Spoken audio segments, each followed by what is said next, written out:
সাতক্ষীরা কারাগার থেকে পলাতক শফিকুল ইসলাম নামে এক আসামিকে ঝিনাইদহের মহেশপুর সীমান্ত থেকে গ্রেপ্তার করেছে 58 বিজিবি।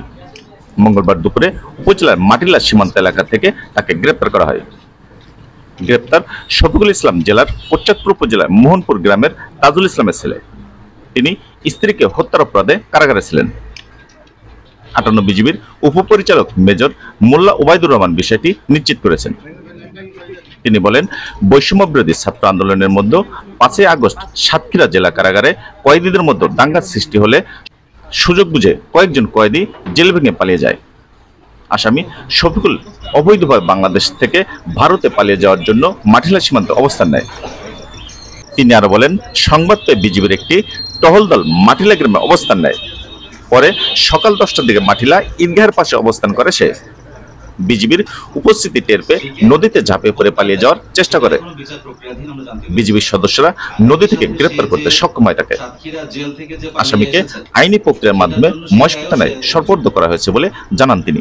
বৈষম্য বিরোধী আন্দোলনের প্রেক্ষিতে যে সৃষ্ট যে পরিস্থিতি আপনারা সকলেই জানেন যে গত 5ই আগস্ট সাতক্ষীরা জেলা কারাগারে যে অভ্যন্তরে যে কয়েদিরা ছিল তাদের মধ্যে যে দাঙ্গা সৃষ্টি হয়, এই দাঙ্গার মাধ্যমে অনেক কয়েকজন, বেশ কিছু আমি বলবো, কয়েদি সেখান থেকে পালিয়ে যেতে সুকৌশলে তারা পালিয়ে যায়। তো এরকমই একজন জেল পলাতক আসামি আজ বাংলাদেশ থেকে অবৈধভাবে ভারতে পালানোর জন্য আমাদের মহেশপুর ব্যাটালিয়ন অর্থাৎ ঝিনাইদহ জেলার মহেশপুর ব্যাটালিয়নের দায়িত্বপূর্ণ এলাকা মাটিলায় অবস্থানরত ছিল। এরকম সুনির্দিষ্ট গোয়েন্দা তথ্যের ভিত্তিতে আমাদের ব্যাটালিয়নের অর্থাৎ মহেশপুর ব্যাটালিয়নের একটি চৌকস দল আমরা আজ সকাল 4:30টা থেকে মাটিলা বিওপির খুব কাছাকাছি বাংলাদেশের অভ্যন্তরে 150 গজ ভেতরে একটা মেহগনি বাগানের ওখানে আমাদের লোক এই চৌকস টহল দলটা ওত পেতে থাকে এই আসামিকে ধরার জন্য, অর্থাৎ এই সন্দেহভাজন লোকটিকে ধরার জন্য।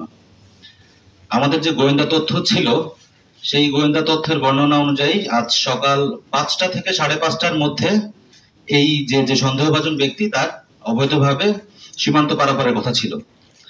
কিন্তু সকাল 7টা বেজে যাওয়ার পরেও আমরা দেখতে পাই যে সেখানে কোনো ধরনের কোনো লোকের আনাগোনা নেই।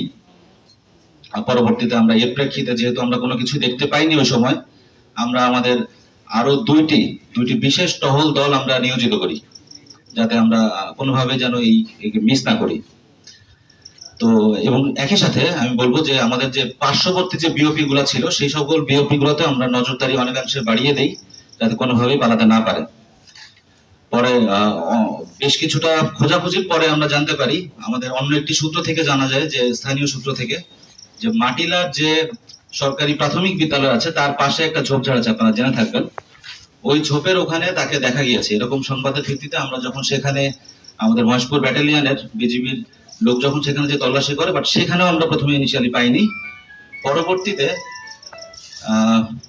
আমরা আরো একটি, অর্থাৎ স্থানীয়ভাবে আমরা আরেকটি তথ্য পাই। সেই তথ্য অনুযায়ী ঈদগাহ, আমাদের যে মাটিলার যে ঈদগাহ আছে, ঈদগাহর পাশে তাকে লুকিয়ে থাকতে গ্রামবাসী দেখে। তো আমরা যখন ঈদগাহটাকে চারিপাশ থেকে আমাদের বিজিবি সদস্যরা যখন ঘিরে ফেলে, আমাদের এই অবস্থান টের পেয়ে এই আসামি সেখান থেকেও পালিয়ে যাওয়ার চেষ্টা করে, যা পালিয়ে সে সীমান্তের দিকে যায়। তো আমাদের লোকও তাকে পিছু করে। যখন সে দৌড়ে পালাতে যায়, তো তার সীমান্তের কাছাকাছি চলে গেলে সেখানে স্থানীয় যে কোদালিয়া নদী আছে, আপনারা চিনে থাকবেন, কোদালিয়া নদীতে সে ঝাঁপ দেয়। এই কোদালিয়া নদীতে আমাদের টহল দলের 2 জন সদস্য ঝাঁপিয়ে তাকে ফাইনালি আমরা তাকে ধরতে সক্ষম হই। পরবর্তীতে তাকে আমাদের দায়িত্বপূর্ণ এলাকা যে মাটিলার বিওপিতে আনা হলে প্রাথমিক জিজ্ঞাসাবাদে সে স্বীকার করে যে 5ই আগস্টে সে সাতক্ষীরা জেল থেকে পালিয়ে এসেছে। তো প্রথমে তাকে যে প্রাথমিক জিজ্ঞাসাবাদে সে অনেক কিছুই বলতে চাচ্ছিল না। পরবর্তীতে সে তার বিস্তারিত যে জিজ্ঞাসাবাদ করা হয় সেখানে সে জানায় তার নাম শফিকুল ইসলাম, তার বয়স 34, তার পিতার নাম হচ্ছে তাইজুল ইসলাম, থানা কোটচাঁদপুর, জেলা ঝিনাইদহ। আপনাদেরকে জানিয়ে রাখি যে সে তার নিজের স্ত্রীকে হত্যার অপরাধে গত 1 জুলাই 2022 থেকে সাতক্ষীরা জেলা কারাগারে হাজতরত ছিল। তার উক্ত মামলার যে মামলা সেখানে ছিল সেটা কেস নাম্বার হচ্ছে 138/22। আমরা যে ব্যক্তিকে গ্রেফতার করতে সক্ষম হয়েছি তাকে আইনানুগ প্রক্রিয়ার মাধ্যমে আমরা মহেশপুর থানায় সোপর্দ করবো এবং সেই কার্যক্রম চলমান আছে। SK Johnny, Jhenaidah.